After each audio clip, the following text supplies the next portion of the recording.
Still looking at me. Right. Yeah. Right. Still looking at me.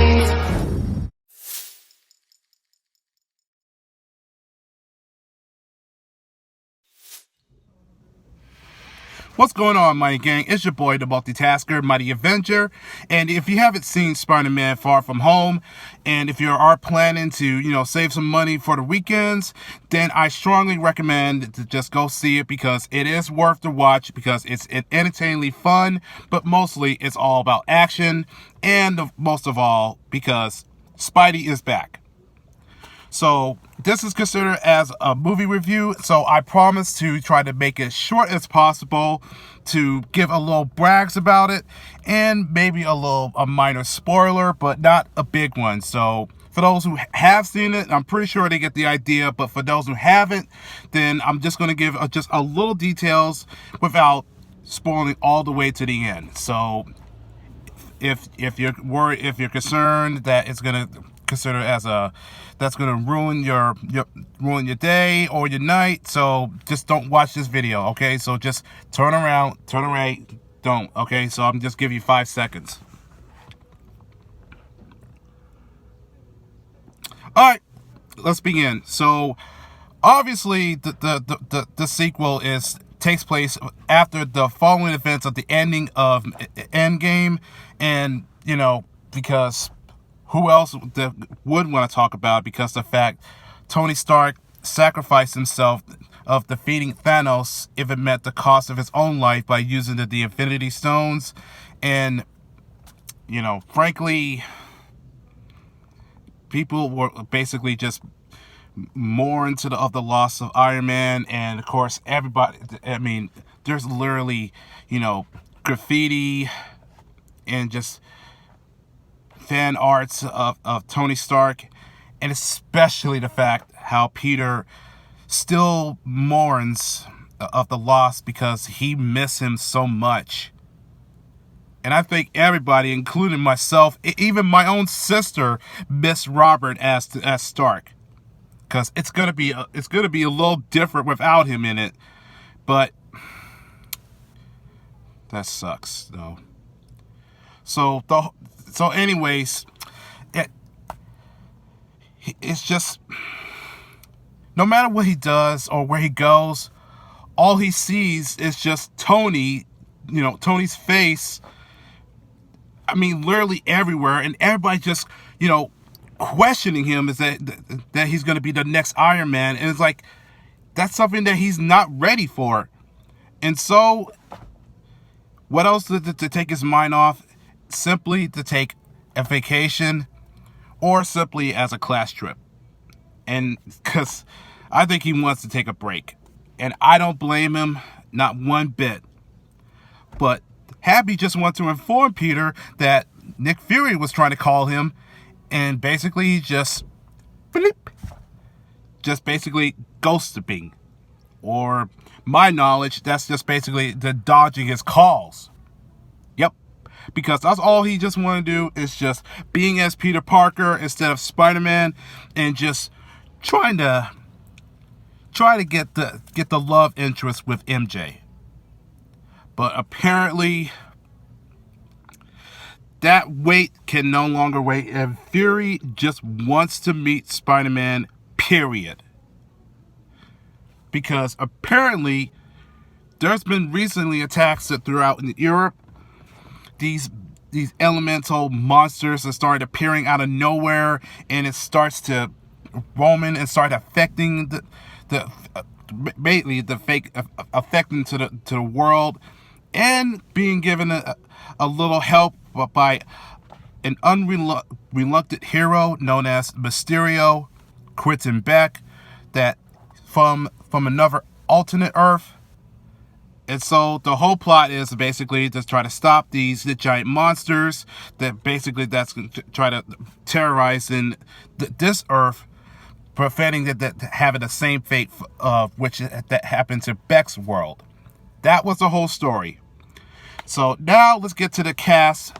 I will say for Tom Holland that his performance was just very exceptional, because you could tell by through his emotions about how he missed Tony that much.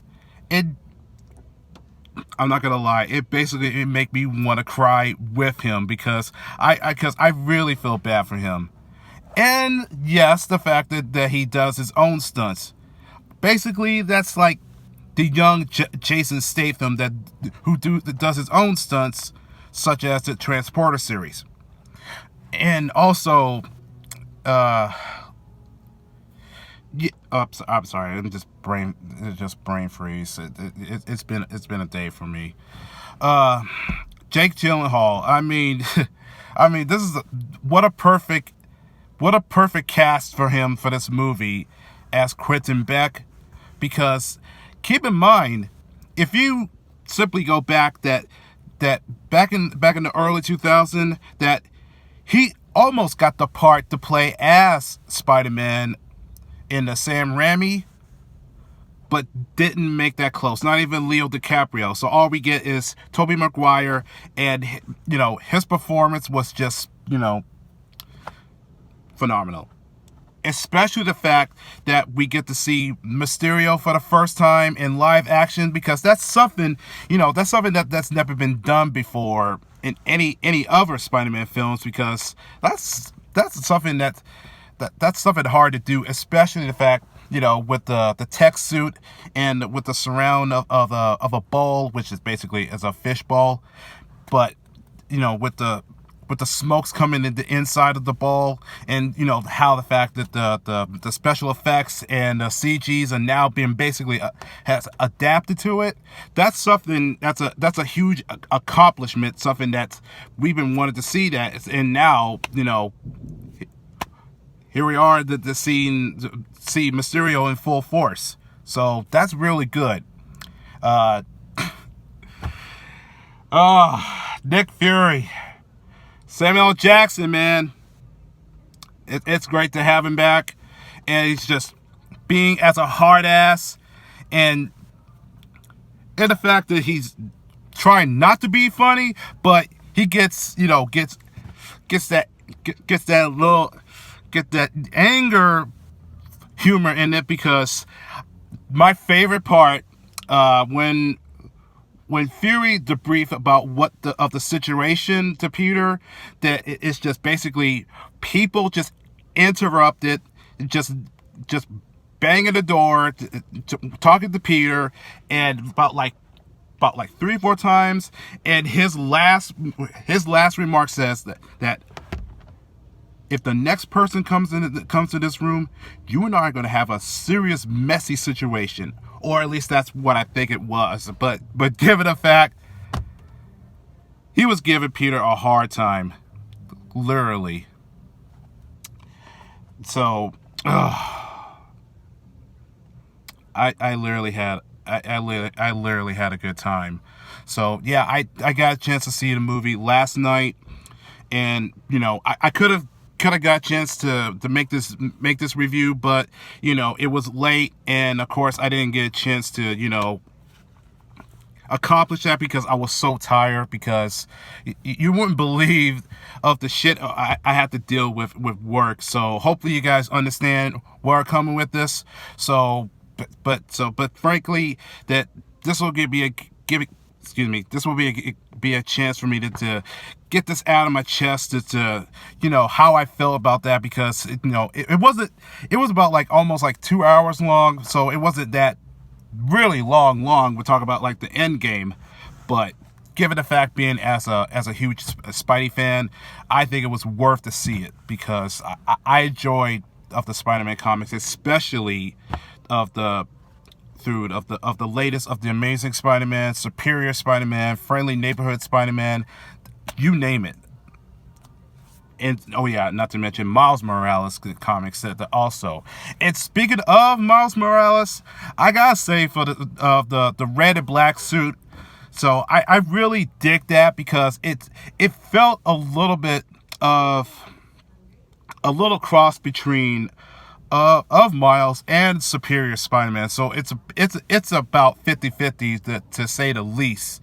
So the stealth suit was okay. It's a little bit reference to Spider-Man Noir, but still, I think the red and black is still was pretty cool to look at it. So that's just my opinion. But what do I know? I read comics for a living. So I'm pretty sure that everybody who's seen a bunch of the trailers, like MJ knows that Peter is Spider-Man, and which that everybody already probably seen it, that Peter tries to lie about it, try to make an alibi, but I think she kind of knew at some point. So no need to drag this out any further. Also, the fact that for those who remembered the ending of Homecoming, that Aunt May just basically just stand outside of the door, just sees her nephew taking off the mask, realizing that her own nephew is Spider-Man. So that's why she's basically so calm, cool, collected, and just basically just being supportive. And how funny it was that she put that she put the spider suit in the luggage in case of emergency. That is ironically funny. And as soon as the way how Peter just opened up the luggage and just sees his spider suit with a sticky note and go like, and the lady from the airport just seems like she was not bothered at it at all. The only thing that she's gonna confiscate it is the banana. Okay, so banana, that's it? That's all you're gonna take? Oh my God. So, and I'm pretty sure that those elemental creatures. So to me, only thing I start to realize in that, that I see is Hydro Man and Molten Man. That's a few of the two characters of the rogue gallery villains of the late 90s. That's where I've kind of recognized, and I'm pretty sure by now that the names has been added to of the toy brands, including of the Funko Pop. So I'm pretty sure you already kind of noticed this by now. But to me, at least we get to see those familiar names. And let me see. I think one thing I'm a little curious about, that one of those agents that's working with Fury that goes by the name of Dimitri. And I'm kind of wondering, just hearing that name, does that instantly that tells me that is that the name of Dmitry Kravenov, as in the chameleon, or maybe Craven? I don't know. So you tell me, because it's obviously got to be either one or two, because I'm kind of a little suspecting that could have been Craven, or that could be Chameleon in disguise. That kind of puts me in the five. Excuse me. What else? Oh, Edith. A gift from Tony to Peter, which is basically the glasses, which is basically his new AI operative that's only linked to Peter. And oh my God,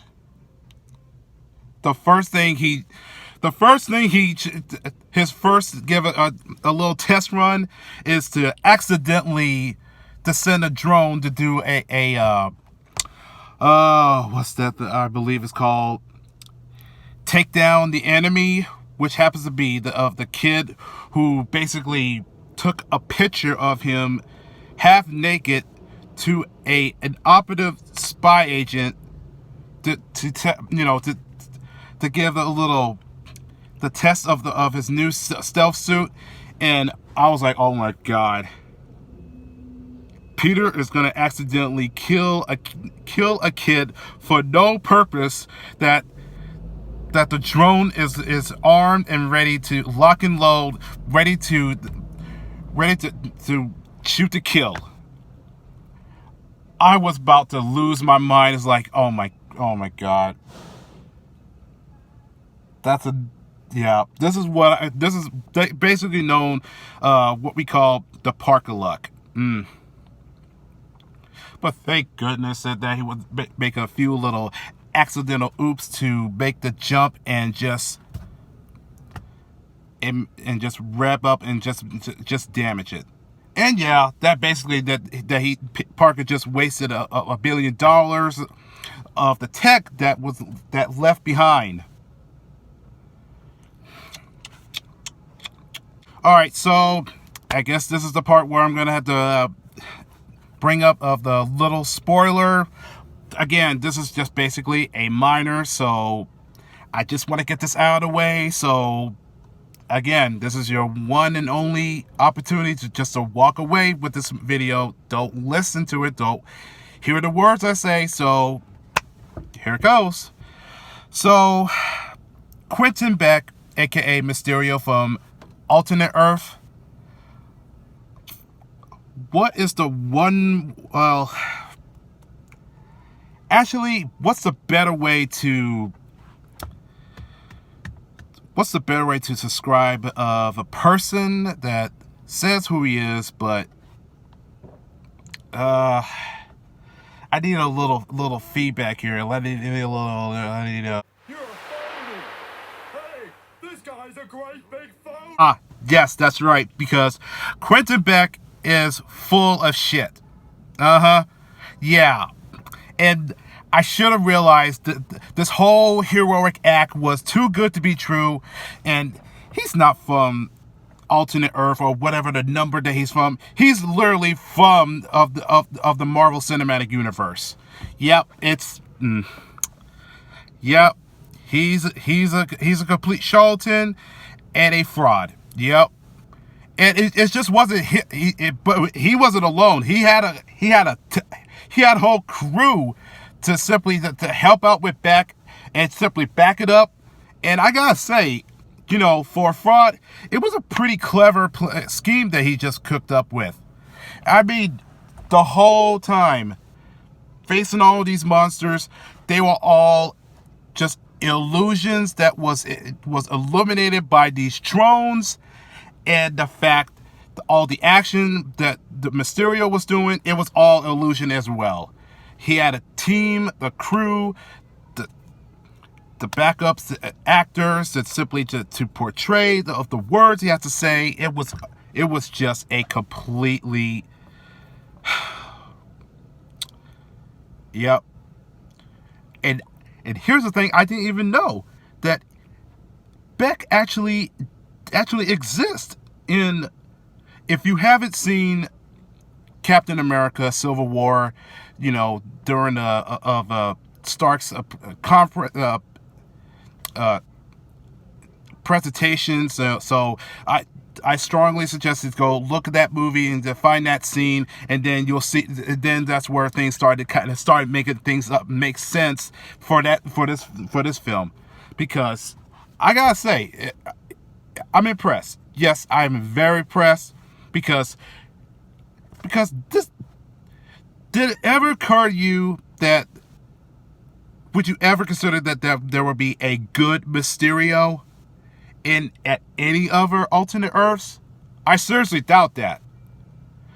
That's comparison of the two alternate versions of Squadron Supreme and Squadron Sinister. It's basically the opposite of good and evil team of the Squadron. But anyways, that's the whole reason why that he's known to be as the master of illusion. Because if you recall in the early comics, courtesy of the late Stan Lee and Steve Ditko, Quentin Beck was known to be as a former professional stuntman in Hollywood. And obviously the ego got the best of him. And what else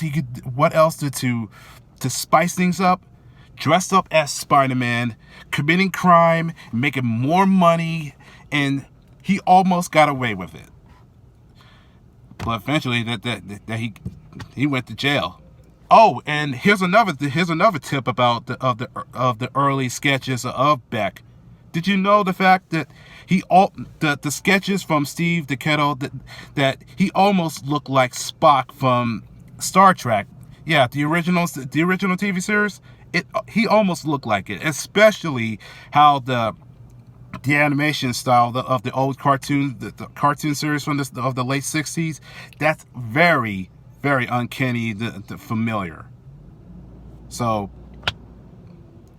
who knew, right? And another thing, I also find it very appealing, and I try not to laugh, but it's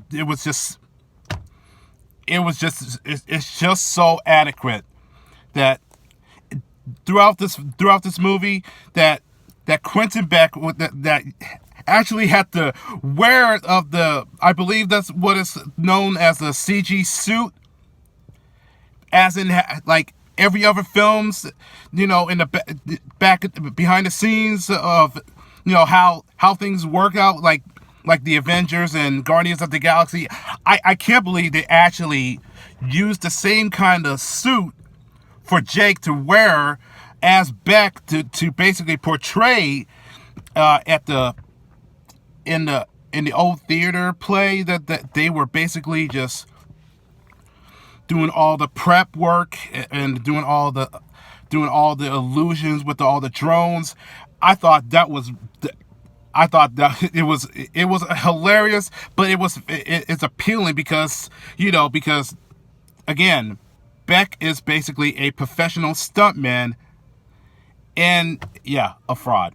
So to Jake, I gotta say, being as Mysterio, that's gotta be a fit role for this film. So I really thank you for that, because it was really it's just it was really such a touching just to see that being as a heroic hero, but an actual of a fraud and an illusionist, because that's basically that's the personality of what the Mysterio is, and literally he's the kind of guy that can easily fool us all.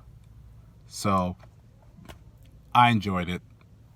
So another classic rogue gallery feeling. So that's why I felt that this movie was. I felt the movie that was a enjoyable, and most of all worth the watch. So I'm glad I get to see this. So at some point that will come out on digital and Blu-ray, that maybe we will get to see some extra scenes that was never shown in theater, and who knows, maybe they're gonna show a few extras, and maybe it's just, or maybe we're gonna be enhanced, maybe, I don't know. I really don't know.